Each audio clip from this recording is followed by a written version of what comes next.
Full confidence. எதுக்குன்னா நிறைய இதா சரி எல்லாரையும் கவனித்து அந்த படத்தை தவிர படத்தை பத்தி very confident, very confident about the movie. So no ஒரு படம் வந்து ஸ்போர்ட்ஸ் அவேர்னஸ் பத்தி எடுத்திருந்தீங்க முக்கிய துணை, அதுக்கப்புறம் ஒரு அவேர்னஸ் எம்பவர்மெண்ட் அப்படின்னா விமன் எம்பவர் பத்தி எடுத்திருக்கீங்க. ஸோ எப்படி இருக்கு ஆஸ் ஆக்டரா உங்களுக்கு அது ரீச் ஆகும்னு சொல்லிட்டு பப்ளிக் ரீச் ஆகுன்ற ஒரு இருக்கா, கான்ஃபிடன்ஸ் இருக்கா? ஒரு அப்படி கலையை வந்து அப்படி ரீச் ஆகணும்னு எடுக்கிறது இல்லை. பொதுவா ஒரு விஷயம் நமக்கு ஒன்று சொல்லணும்னு தோன்றப்ப அதுக்கான வாய்ப்பு அமையும் பொழுது அதை நம்ம சொல்ல முயற்சி பண்றோம், அவ்வளவுதான். அது ரீச் ஆகணும்னா அது ஒரு சொல்ல முடிவெடுத்திருக்கோம், சொல்லியிருக்கோம். அது அதை பொறுத்து தான். கடந்த காலங்கள்ல ஒரு சில விஷயங்கள் ரீச் ஆயிருக்கு, நிறைய விஷயங்களுக்கு தொடர்ந்து இந்த மாதிரி பண்ணியிருக்கோம். நிறைய படங்கள்ல எல்லா படத்துலயும் ஒரு சின்ன ஒரு இது இருக்கணும்னு பார்ப்போம். ஸோ அந்த மாதிரி ஒரு விஷயமா தான் இதையும் பார்க்குறோம். ஸோ இது மக்கள் எப்படி எடுத்துக்கிறாங்க அப்படிங்கிறது மக்கள் கிட்ட தான் இருக்கு. நம்ம சமூகத்துல வந்து நடக்கிற விஷயத்த வந்து நாம வந்து கான்பிடென்ட்டா வெளியே பேச முடியும். சினிமாவில் ஒரு அப்படியே சொன்னாலும் அதை ஒழிச்சு மறிச்சு இப்படிதான் சொல்ல வேண்டியது. நம்ம இதை பத்தி பேச போறோங்கிறது உங்களுக்கு நல்லாவே தெரியும். இது ரியல் இன்சிடென்ட் பத்தி தான், இதை பத்தி தான் நம்ம பேச போறோம், அதை தான் டச் பண்ண போறோங்கிறது தெரிஞ்சுதான் நீங்க எடுத்தீங்க. இல்லைங்க, இது ஒரு இன்சிடென்ட்னு சொல்லிட முடியாதுல்ல. எத்தனையோ இன்சிடென்ட்ஸ் இந்த மாதிரி டெய்லியும் பேப்பர்ல படிக்கிறோம், யாரா சொல்லணும். ஸோ இந்த கதையை முதல்ல கார்த்திக் எனக்கு நரேட் பண்ணப்ப எனக்கு தெரிஞ்சு இது நிறைய இது கார்த்திக் இந்த கேள்விக்கு நீங்க ஏதாவது சொன்னா சரியா இருக்கும். அதான் இப்ப என்னன்னா, நம்ம ஒரு இடத்துல இது சொன்ன மாதிரி ஒரு இடத்துல நடக்கல, நிறைய கேள்விப்பட்டுக்கிட்டே இருக்கோம். கேள்விப்படுறப்ப என்ன தண்டனை அப்படிங்கிறது, அவங்களுக்கு சம்பந்தப்பட்டவங்களுக்கு என்ன தண்டனைங்கிறதுக்குள்ள நம்ம போறோம், நல்லதுதான். அதே தாண்டி இங்க இவங்களோட மனநிலை என்னங்கிறதையும் நம்ம கொஞ்சம் பார்க்கணும். எப்படி அவங்க வந்து அதுக்கப்புறம் அவங்களோட மனநிலை என்ன, அப்படி ஒரு பாதிப்பு நடந்ததுக்கு அப்புறம் என்ன மனநிலைங்கிறதையும் பார்க்கணுங்கிறப்ப நான் ஒரு 2-3 பேர்கிட்ட பேசினேன் அந்த டைம்ல. அவங்க எங்க கிட்ட பகிர்ந்ததை தான் நான் வந்து ஒரு கதையா எடுத்துட்டு வந்தது.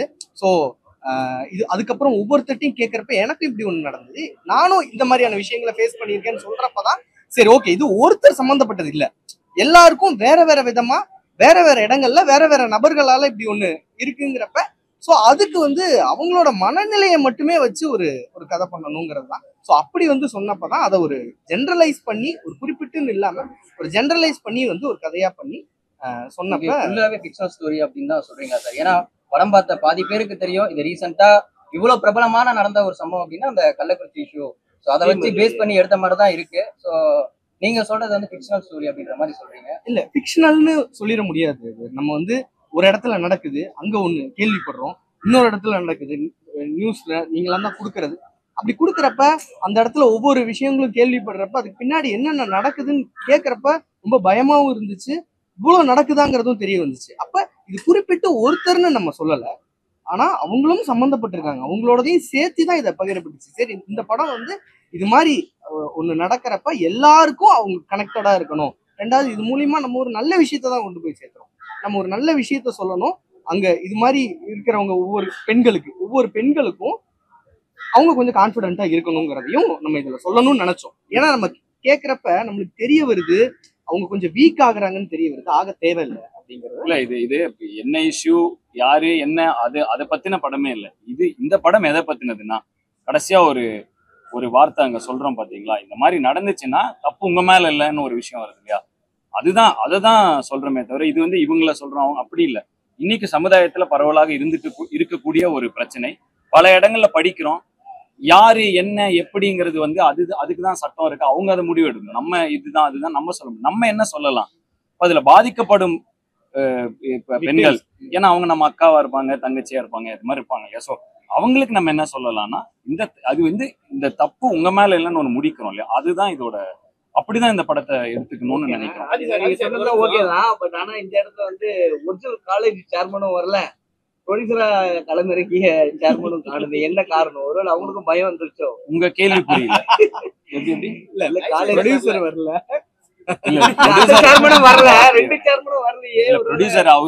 ஏகப்பட்ட வேலை.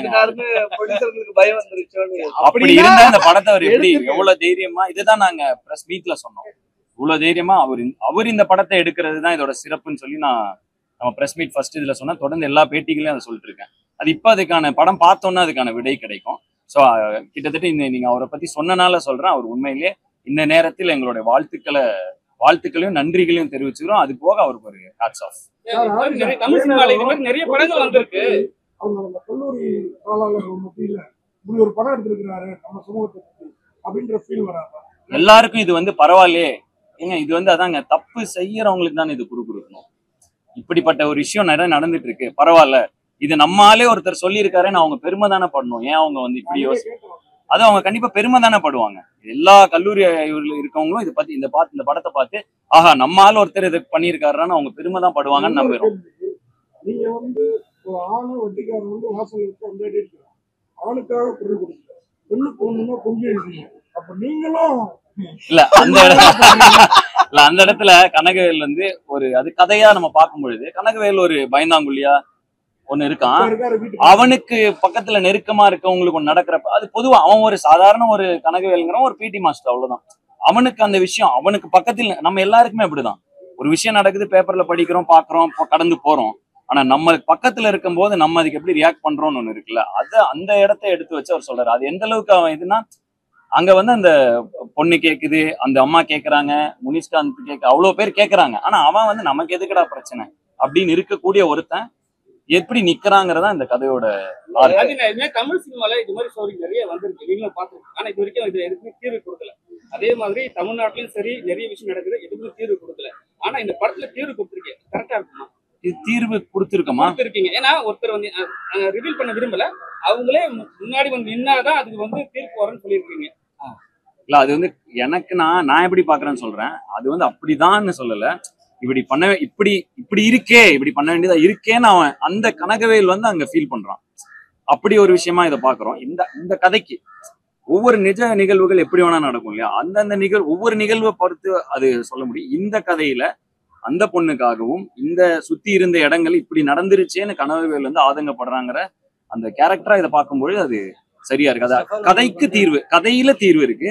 சமுதாயத்துல நடக்கிற இந்த விஷயத்துக்கு தீர்வு இருக்கணும்னா அது நம்ம ஒவ்வொருத்தர் கையிலயும் இருக்குன்னு நான் நினைக்கிறேன். கட்டுக்கதைகள் நிறைய பரவ ஆரம்பிக்குது இல்ல.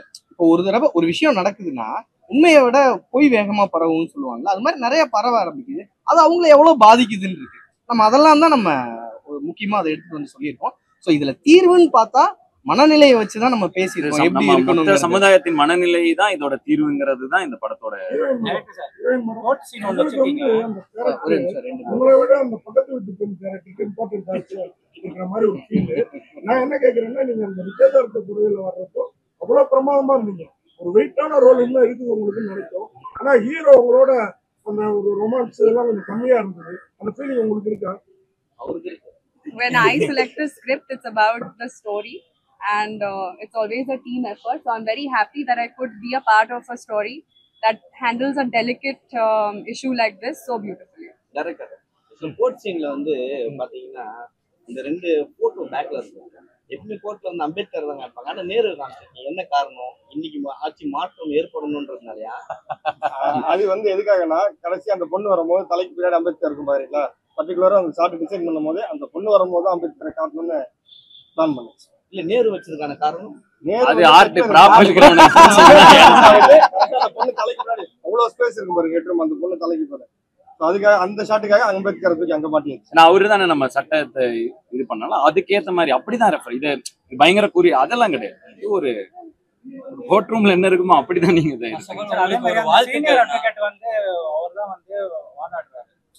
அவரு அந்த இடத்துல பெருசா வாதாடாம ஒரு ஹீரோவா நீங்க தான் அந்த இல்ல அவரு லாவ வாதாடிடுறாரு. இவன் லால கேள்வி எல்லாம் கேட்கும் போதெல்லாம் அவர் எவிடன்ஸ் இல்லைன்னு சொல்லிட்டு அவர் அப்செட்டாக போகிறாரு. சோ நீங்க தான் ஒரு ஹீரோவா தான் அந்த விஷயத்த சொல்லணுமா, ஒரு அட்வொகேட்டா இல்ல அவரு அவரு சட்டத்துக்கு உட்பட்ட எல்லாத்தையும் சொல்லிட்டாரு. இவன் சட்ட அதுக்கு தான் இவனுக்கு தண்டனை. அப்படி இவன் இது நம்ம கதையை சொல்லிட்டு இருக்கோம். இது நம்ம இன்னொரு 4-5 நாள் விட்டுட்டு நம்ம அந்த ஒரு விஷயம். ஆமா, அதே மாதிரி இந்த படத்துடைய அந்த கடைசி இதுதான் இந்த படத்துடைய இதுவே. சோ அது பொதுவா படம் பாக்குறவங்களுக்கு அது பாக்குறப்ப நல்லா இருக்கணும்னா நம்ம அதை கட் பண்ணிக்கிட்டோம்னா நல்லா இருக்கும். பெரிய ஆர்டிஸ்ட், இந்த படத்துல பெரிய கேரக்டர் அவர் பட்டு பட்டு அறையுங்க, நமக்கே புரியுது. அப்ப அந்த சீன் எடுக்கிறப்ப ஒரு ஃபீலிங் சொன்னோடனே செஞ்சுட்டீங்களா? இல்ல நான் போய் குதிக்கிற வரைக்கும் தான் அவரு.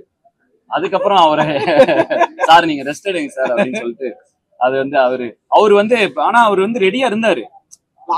அவர் வந்து இதனால என்ன சினிமா தான் சினிமா வா ரெடிப்பா தம்பி ரெடிங்கிற அவர் அப்படிதான் இருந்தார். தண்டனை அவருக்கு எதுவும் கொடுக்குற மாதிரி காமிக்காம இல்ல தண்டனை இருக்கு, தண்டனை நம்ம இன்டென்ஷனலா தண்டனை மட்டும் காமிச்சீங்க. மறுபடியும் கிளைமேக்ஸ் வர வேணாம், எனக்கு பயமா இருக்கு.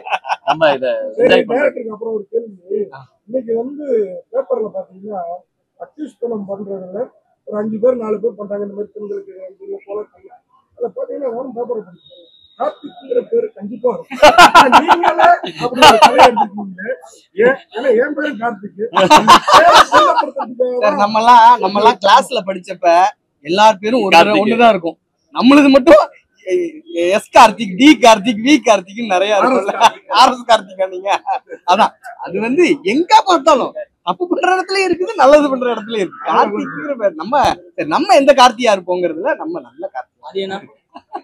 அது என்ன ஃபர்ஸ்ட் ஆஃப் ஆல் உங்களுக்கு ஒரு பெரிய வாழ்த்து. நீங்க ஒரு பெரிய கேப்புக்கு அப்புறம் வந்து படம் பண்ணிருக்கீங்க. ஒரு இந்த மாதிரி பீக்ல இருக்க புது ஹீரோஸ் வந்து ஒரு நல்ல கதை இறங்கினா மாசம் இறங்கணும் அப்படின்னு நினைக்கும் போது இந்த ஒரு கதையை, ஒரு கருத்து சொல்ற கதையை செலக்ட் பண்ணி நடிக்கிறதுக்கு ரீசன் ஏன்னா ஸ்டோரி வேற இல்லையா? கதை கேட்டிருக்காரா? 4 வருஷம் ஆச்சு, அவர்கிட்ட இருந்து படம் எதிர்பார்க்கல, வரல. இல்ல படிக்க போயிட்டனாலதான் வந்தோடனே இந்த கதை 4 கதைகள் கேட்டேன், எனக்கு இந்த கதை பிடிச்சது பண்ணிட்டேன்.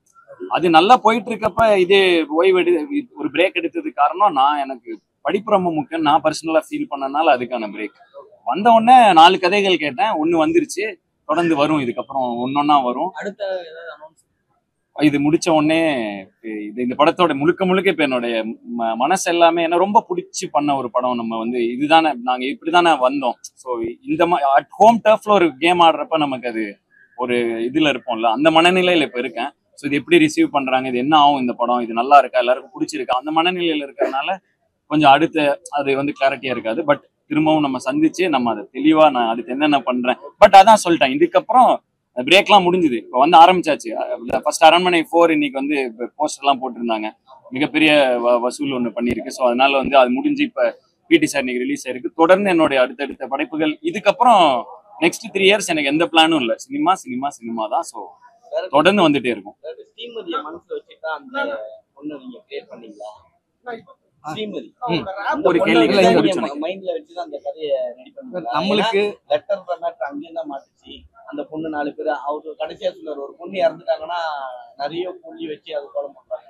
அந்த மாதிரி விஷயங்கள் நிறைய நடந்திருக்கு. இதெல்லாம் மைண்ட்ல வச்சுதான் இறங்குறீங்களா? இல்ல அதான் நம்ம குறிப்பிட்டு ஒருத்தரன்னு சொல்லிட முடியாதுங்கிறது தான். நம்ம வந்து சரௌண்டிங் பண்ணாலும் அந்த பொண்ணு தான் முக்கியமா வருது. இல்ல குறிப்பிட்டு என்ன ஆகும்னா, அது ஒவ்வொருத்தருக்குமான பிரச்சனையை நிறைய பேர் ஃபீல் பண்ணுவாங்க. இதை பார்த்து நிறைய பேர் இதுல ஏதாவது அவங்களுக்கு ஒரு மனநிலை மாற்றம் ஏற்படலாம். நம்ம இதுதான் அதுதான் சொல்லி அதை நம்ம சுருக்கிட வேணாம். நம்ம தொற்றிருக்கிறது சமுதாயத்துல இருக்கிற ஒரு விஷயத்த நம்ம அது ஒருத்தர் அப்படி இல்லை, எல்லா இதை பற்றி இது மாதிரி நீங்க பார்த்த எல்லா சம்பவங்களுமே இதுக்கான ஒரு இதுதான் இந்த திரைப்படம். நான் பாக்குறேன், நீங்க என்ன பாக்குறீங்க? நீங்க செகண்ட் ஹாஃப்ல ஒரு சீன் வரும், விமன் எல்லாருமே நின்று பேசுற மாதிரி, இவர்கிட்ட பேசுற மாதிரி ஒரு சீன் வரும். இது கிட்டத்தட்ட என்னோட லைஃப்ல நடந்திருக்கு, ரொம்ப பக்கத்துல பார்த்தேன் அதை. நம்ம இவ்வளவு பேசுறோம், அவங்க அதை எப்படி பாக்குறாங்கன்னு இருந்துச்சுல்ல, அப்ப அவங்களுக்கும் ஒரு சில விஷயங்கள் சொல்லணும். இந்த மாதிரி ஒவ்வொரு சீன்லயும் ஏதோ ஒரு விதத்துல ஒரு ரியாலிட்டி ஒண்ணு இருக்குங்கிற மாதிரி தான் கேட்டு தெரிஞ்சுக்கிட்டது. இந்த கதையை ஆரம்பிச்ச உடனே இது மாதிரியான விக்டிம்ஸ் ஒரு 2 பேர்கிட்ட பேசினேன். அவங்க கிட்ட எல்லாம் பேசி அவங்க கிட்ட இருந்து வாங்கின இன்ஃபர்மேஷன் எப்படி அவங்க உணர்றாங்க, இந்த மாதிரியான விஷயங்கள் எல்லாம் வச்சு ஒரு கதையா பண்ணதுதான். குறிப்பிட்டு ஒருத்தருன்னு இல்லை, அவங்களையும் சேர்த்து ஒரு பொதுவான ஒரு இதுவா தான் இருக்கு. இப்ப நீங்க படம் எல்லாம் பண்ணிருக்கீங்க, சார் இருக்காரு, சார் இருக்காரு, நல்ல கேளுங்க. ஃபர்ஸ்ட் அவர் பார்த்த உடனே இவரே இல்லை நடிக்கிறவர் பார்த்த உடனே நீங்க வந்து டான்ஸ் ஆடுறது, டிஸ்கோ டான்ஸ் ஆடுற மாதிரி சொல்லிட்டு ஒரு விஷயத்த சொல்லுவீங்க. அதுக்கப்புறம் உள்ள போவீங்க, உள்ள போயிட்டு ஒரு குரல் ஒன்று சொல்லுவீங்க. அந்த குரல் வாய்ஸே வரலையே, எங்க அவரு அதான் பயம், அது அந்த மாதிரி அவரு அந்த இந்த சீன்ல கேக்குறீங்க இல்லையா, அதுதான் அது காமெடி, அது நம்ம ஸ்பாயில் பண்ண வேணாம். வழக்கமா உங்களோட படத்துல ராப் எந்த சீனா இருந்தாலும் சரி, நம்ம சரி, நார்மலா காதல் சீனா இருந்தாலும் இருக்கும். இந்த படத்துல அது இல்ல. இந்த படம் வந்து ஈரோடுல நடக்குது. ஈரோடுல இருக்கிற ஒரு சிடிசி காலனியில் இருக்கக்கூடிய ஒரு கனகவேலுங்கிற பிடி சாரோட வாழ்க்கையில நடக்குது. ஸோ அப்போ அந்த வாழ்வியல் சார்ந்த விஷயங்களும், ஏன்னா இப்ப பாத்தீங்கன்னா அந்த முருகர் வராரு, திண்டல் பக்கத்துல ரொம்ப ஃபேமஸ், ஈரோடுல இருக்கிற இதுல அது ஃபேமஸ். ஸோ அந்த மாதிரி ரெஃபரன்சஸ், ஸோ இது அதுக்கேத்த ஒரு விஷயமா இருந்துச்சு. அண்ட் வந்து இது அந்த இதுல கிட்டத்தட்ட பாத்தீங்கன்னா அந்த இன்டர்வல் அப்போ ஒரு வருது, அது வந்து ஒரு பாரதியாருடைய விஷயங்கள்லாம் வருது. ஸோ இந்த படத்துக்கு அது தேவைப்படல. அது படுற படத்துல அது கண்டிப்பா இருக்கும். அடுத்த படத்துல கண்டிப்பா எதிர்பார்க்கலாம். அடுத்த படத்துல நிறைய எதிர்பார்க்கலாம். அது வேணா அப்டேட்டா சொல்லிடுறது. உங்களுக்கு அம்மாவும் நடிச்சிருப்பாங்க, அவங்க தான் டோட்டலாவே உங்களை வந்து கண்ட்ரோல் பண்ணுவாங்க. ஆமா. எங்க அம்மாவா? உங்க அம்மா படத்துல அம்மாவும் சரி. இல்லை, எங்க அம்மா ரொம்ப இன்னசென்ட்டுங்க. எங்க அம்மா வந்து காலேஜ் ப்ரொஃபஸர் அவங்க. ஸோ வந்துட்டு இப்படி எல்லாம் கண்டிப்பெல்லாம் இருக்காது. இதுப்பா அப்படிலாம் இல்லை. எங்க வீட்டுல என்ன எதுவுமே சொன்னது இல்லை சின்ன வயசுல இருந்து. ஸோ இப்ப இன்னுமே ஊர் சைடுகள்ல பையனை வந்து இது மாதிரி இருந்துட்டு தான் இருக்கு. ஆமா, நம்ம ஆமா. பசங்களை வந்து இல்ல கண்டிப்பா அந்த அக்கறை இருக்கும் பாத்தீங்களா? அது இந்த அம்மாக்கு இருக்கிற அக்கறை எல்லா அம்மாக்கும் இருக்கும்னு நான் நினைக்கிறேன். எங்க அம்மா மட்டும் இல்ல, எல்லா அம்மாக்கும் பையன் வந்து எதுக்குப்பா இது அப்படிங்கிற ஒரு இது இருக்கதான் செய்யும். அம்மா பிரச்சனையில விட மாட்டாங்கல்ல. ஒண்ணு நடக்குது, ஏதோ ஒண்ணு நடக்குதுன்னா பையனே போனாலும் அம்மா புடிச்சு நிறுத்திடுவாங்க. இரு நீ எங்க போற அப்படின்ட்டுருவாங்கல்ல. அது மாதிரி இல்ல, நன்றி.